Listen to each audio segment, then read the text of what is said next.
औज़ुबिल्लाहिमिनश्शैतानिर्रजीम बिस्मिल्लाहिर्रहमानिर्रहीम। अस्सलामु अलैकुम students. Chapter 9 trigonometry, fundamental of trigonometry की एक्सरसाइज 9.1 के हमने कुछ क्वेश्चंस लास्ट लेक्चर में कवर किए थे। आज हम मज़ीद कुछ क्वेश्चंस को इंशाअल्लाह कवर करेंगे।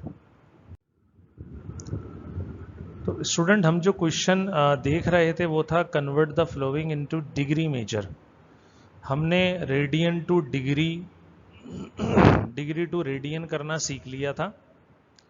अब हम करने जा रहे हैं और कुछ क्वेश्चंस हम कर भी चुके हैं जिसमें हम डिग्री में कन्वर्ट करेंगे। तो स्टूडेंट, क्वेश्चन क्या था?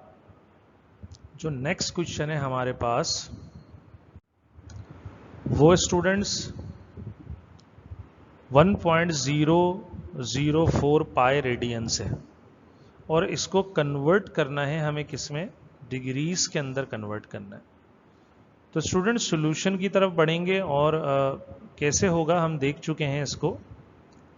As we know that 1 radian equal होता है 180 बाय पाई, मतलब 180 डिग्री बाय पाई के इक्वल होता है 1 रेडियन। तो स्टूडेंट, जो हमारे पास गिवन रेडियन है हम उसको मल्टीप्लाई कर देंगे 180 बाय पाई से।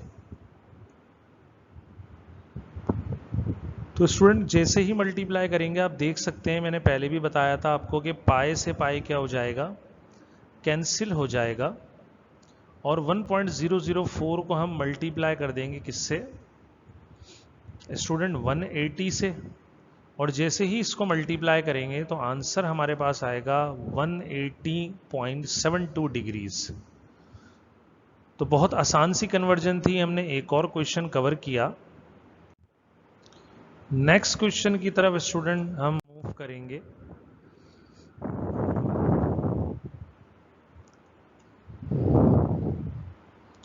जो कि है 0.398 पाई रेडियंस। तो स्टूडेंट ये कैसे सॉल्व होगा? ये भी इसी तरह से सॉल्व होगा। हम जानते हैं कि 1 रेडियन इक्वल होता है 180 बाय पाई डिग्रीज। तो हम इसको मल्टीप्लाई करवा देंगे 180 बाय पाई से। तो जैसे ही मल्टीप्लाई कराएंगे स्टूडेंट, पाई से पाई क्या होगा? कैंसिल। और 0.398 मल्टीप्लाई हो जाएगा 180 से, जो आंसर देगा 71.64। अब स्टूडेंट मैं समझता हूँ कि इनफ ये एग्जांपल्स हैं जो आपको अंडरस्टैंड करवा रही हैं कि आप कैसे डिग्री से किस में आएंगे? रेडियन मेजर में आएंगे। तो कुछ होमवर्क नोट कर लेते हैं।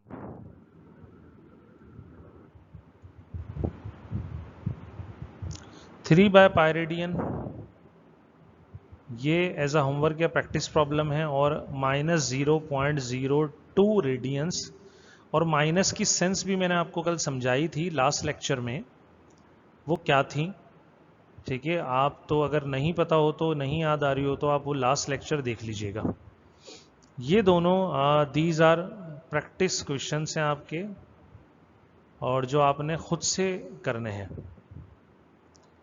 स्टूडेंट मज़ीद आगे बढ़ते हैं। इसी चैप्टर में एक और टॉपिक है जो स्टार्ट हो जाएगा अब, और वो है स्टूडेंट नए टॉपिक की तरफ हम मूव करेंगे। और वो टॉपिक है दरअसल relationship between arc length s, radius r and central angle theta. इन तीनों में हमने रिलेशन क्या करना है? फाइंड करना है। तो स्टूडेंट इसके लिए, क्योंकि ये आर्क लेंथ की बात है, रेडियस की बात है, तो ये सर्किल से रिलेट करेगा। तो हम सबसे पहले इसके अंदर क्या चीज़ नोट डाउन करेंगे या कंसीडर करेंगे? वो सर्किल होगा। तो हम कंसीडर कर लेते हैं a unit circle of radius r and theta be the central angle होगा। अगर इसको बनाया जाए तो स्टूडेंट आप इसको ड्रॉ कर सकते हैं, और ड्रॉ ये ऐसे होगा आपके पास। अगर ये सर्किल है तो ये इसका सेंटर है, और ये इसका क्या है स्टूडेंट? रेडियस है। और जो एंगल है वो ये कहीं पर बन रहा होगा सेंटर के साथ, सेंट्रल एंगल थीटा। और स्टूडेंट यहां से यहां तक ये आर्क की क्या कहलाएगी? लेंथ, जिसको हम क्या बोलते हैं? एस बोलते हैं।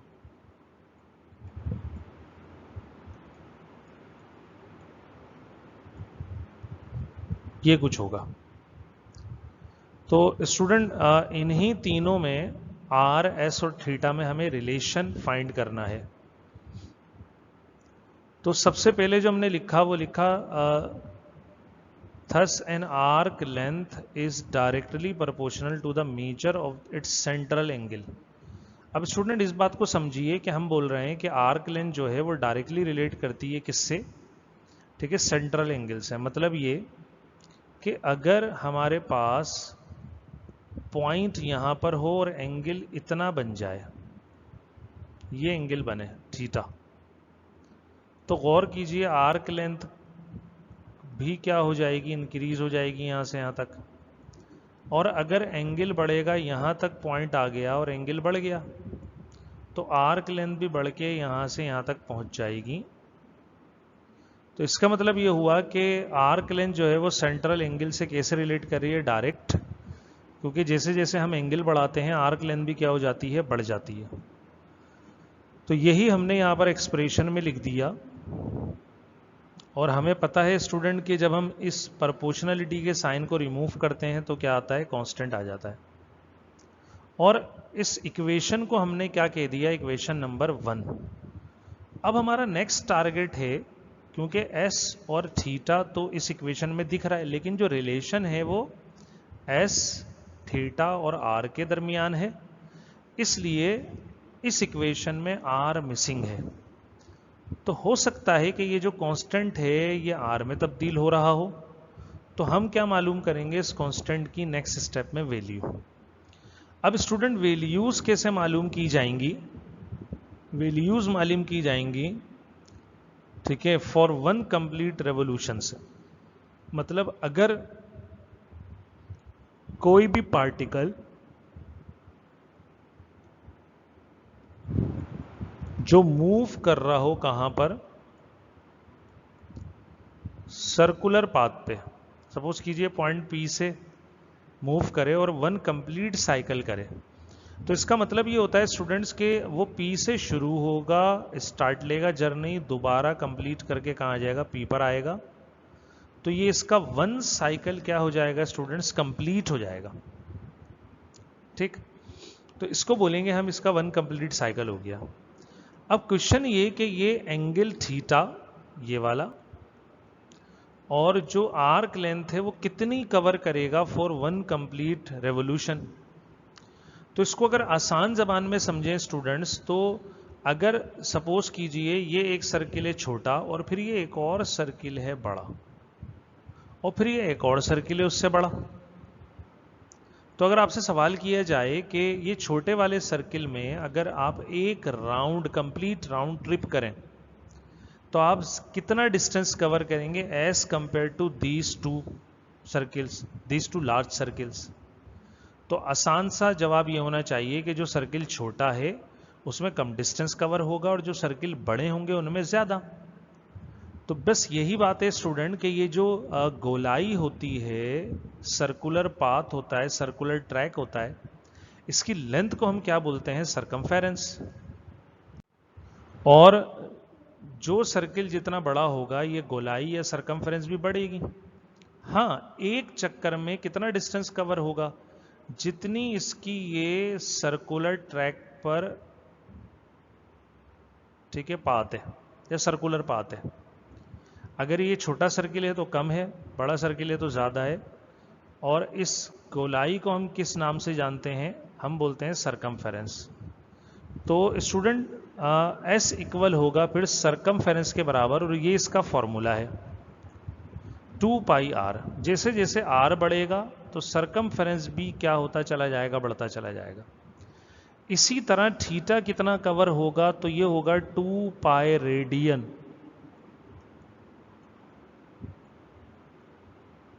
क्योंकि स्टूडेंट हमने ये रिलेशन पढ़ा है कि 2π रेडियन इक्वल होता है 360 डिग्री के। डिग्रीज में ये 360 बनाएगा एंगल सेंटर से।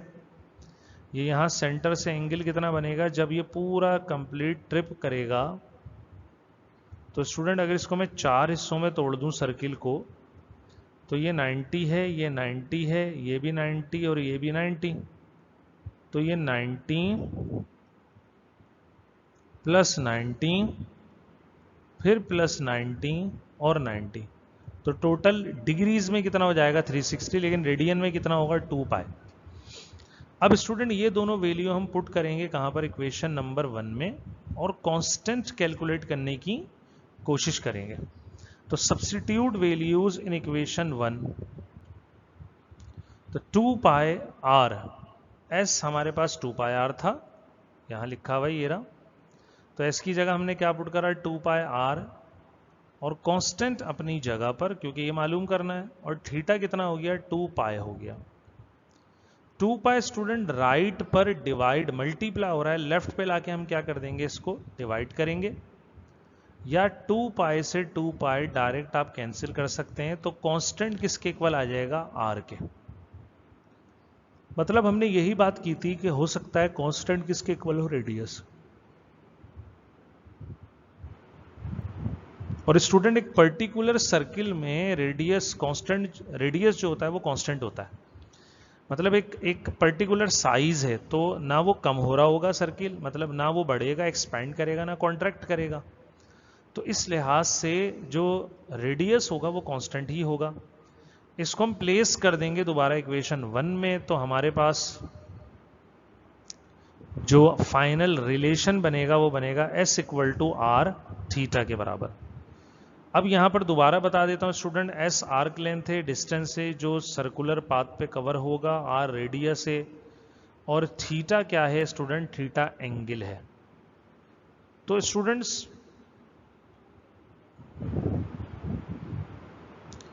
ये फॉर्मूला हमें हेल्प करेगा फर्दर क्वेश्चंस को सॉल्व करने में।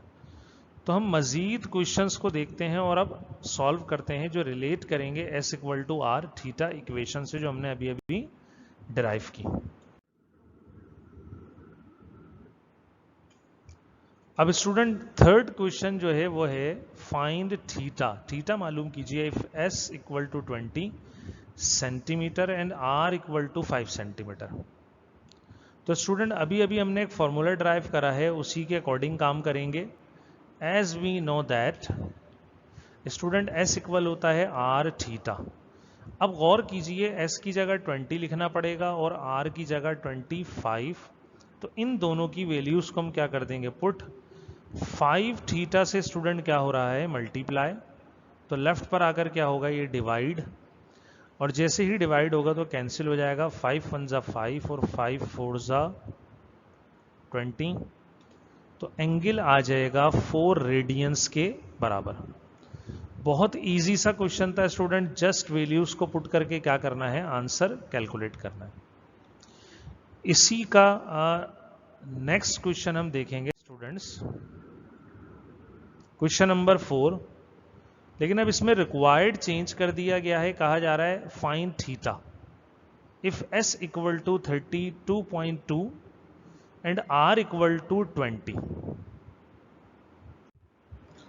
तो स्टूडेंट इस क्वेश्चन में हमें जो फाइंड करना है वो थीटा करना है। तो फॉर्मूला वही यूज होगा स्टूडेंट, सॉल्यूशन की तरफ बढ़ेंगे। As we know that S equal to R theta.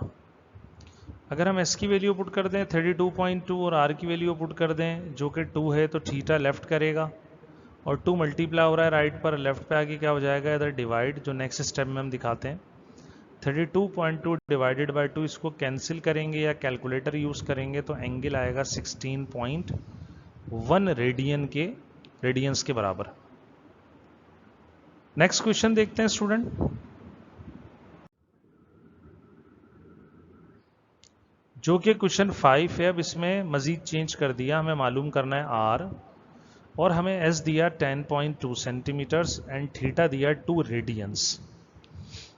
अब स्टूडेंट वही मेथड है, वही सॉल्यूशन है। As we know that S equal to R theta, तो हम S की जगह पुट कर देंगे 10.2 सेंटीमीटर और थीटा की जगह क्या पुट करेंगे, 2। तो कैंसिल करेंगे, 5.1 सेंटीमीटर रेडियस हमारे पास सर्किल का आ जाएगा। स्टूडेंट नेक्स्ट क्वेश्चन भी इसी पैटर्न का है।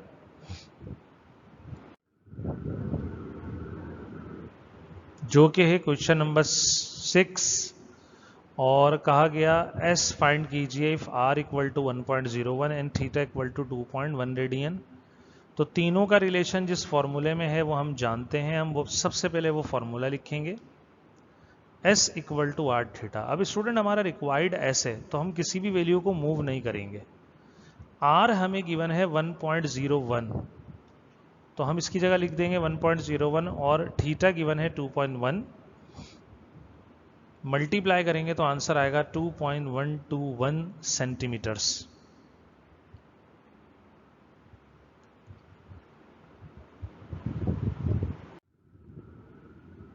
आगे बढ़ते हैं students. Question number 7। Student question number 7 में एक ही क्वेश्चन में तकरीबन 3 पार्ट जो है वो इन्वॉल्व कर दिए गए। कहा जा रहा है फाइंड द आर्क लेंथ। अब हमें आइडेंटिफाई करना है स्टूडेंट क्वेश्चन में कि आर्क लेंथ का मतलब क्या है, मीनिंग क्या है। तो स्टूडेंट यहां पर आर्क लेंथ को हमने एस से शो किया था, तो एस हमारा रिक्वायर्ड है of a unit circle. Student unit circle जब आ जाए तो याद रखिएगा यूनिट सर्किल का रेडियस लिया जाता है कितना, 1 के इक्वल ये लिया जाता है। Corresponding to the central angle measuring 30 degree 60 degree 90 degree. वो कह रहे हैं कि एस मालूम कीजिए जब R1 हो और जो मेजरिंग एंगल हो सेंट्रल वो कितना हो, 30 60 एंड 90। तो इन क्वेश्चंस में जो ख्याल रखने वाली चीज है वो क्या है स्टूडेंट्स, वो ये है कि 30 डिग्री को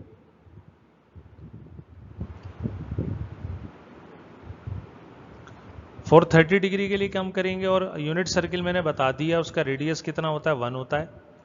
तो हम जानते हैं एस किसके इक्वल होता है, आर थीटा। लेकिन स्टूडेंट आप देख सकते हैं इस स्टेप में मैंने कुछ चेंजिंग की है। आर तो एज इट इज 1 आएगा, लेकिन थीटा जो डिग्री में है ये हम डिग्रीज में यूज नहीं करेंगे, बल्कि इसको हम कन्वर्ट करेंगे किसमें, रेडियंस में हम इसको कन्वर्ट करेंगे।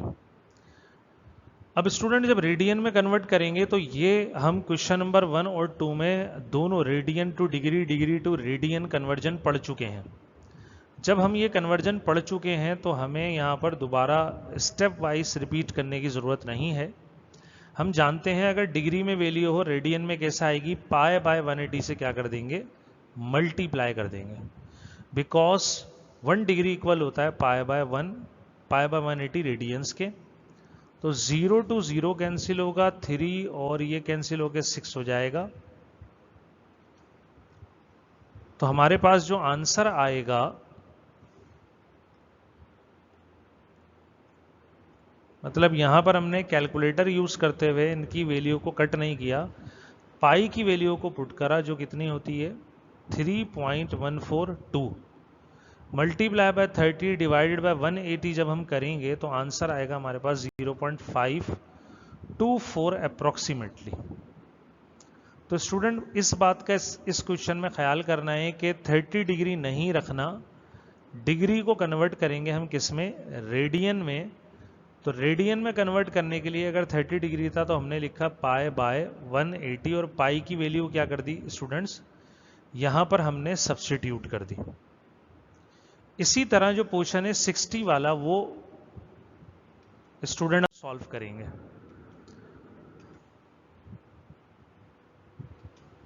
तो सेम क्वेश्चन है स्टूडेंट, लेकिन अब जो पोर्शन सॉल्व करने जा रहे हैं वो किसके लिए होगा, वो होगा फॉर 60 डिग्रीज के लिए। अब 60 डिग्री का भी वही मेथड है फॉर यूनिट सर्किल, आर होता है हमारे पास 1, as we know that S equal to R theta, R 1 put कर दिया, लेकिन थीटा जब पुट करा तो बहुत एहतियात से हमने क्या करा, क्योंकि डिग्रीज में था तो हमने उसको मल्टीप्लाई कर दिया पाई बाय 180 से। और यहां अगर पाई की वैल्यू रख दी जाए 3.142, तो 60 मल्टीप्लाई 3.142 डिवाइडेड बाय 180, तो मल्टीप्लाई डिवाइड करके कैलकुलेटर की हेल्प से आंसर आ जाएगा हमारे पास कितना, 1.047 के इक्वल हमारे पास आंसर जनरेट होगा। स्टूडेंट थर्ड पार्ट की तरफ मूव करते हैं हम। वही क्वेश्चन है, लेकिन अब जो एंगल यूज हो रहा है स्टूडेंट्स, वो कितना हो रहा है? वो हो रहा है 90 डिग्री। तो स्टूडेंट 90 डिग्री को भी हम बिल्कुल उसी सेंस में क्या करेंगे, कन्वर्ट करेंगे। तो फॉर यूनिट सर्किल जो हमारे पास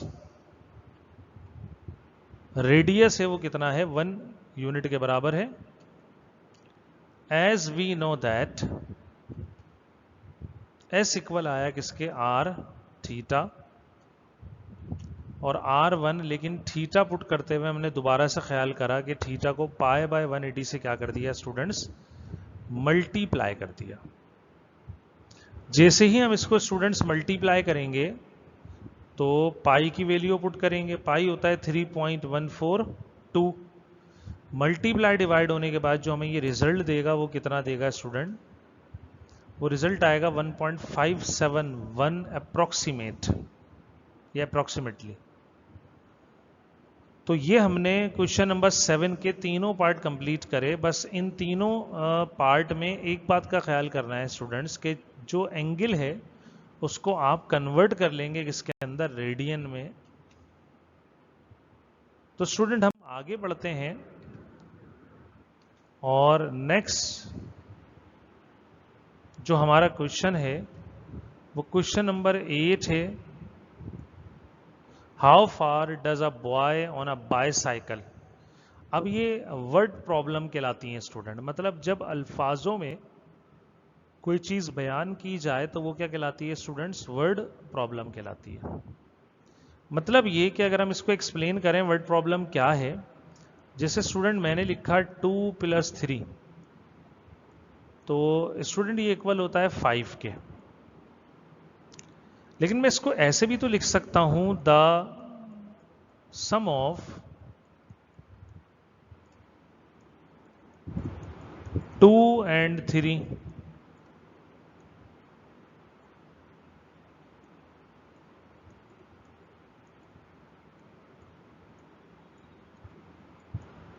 gives,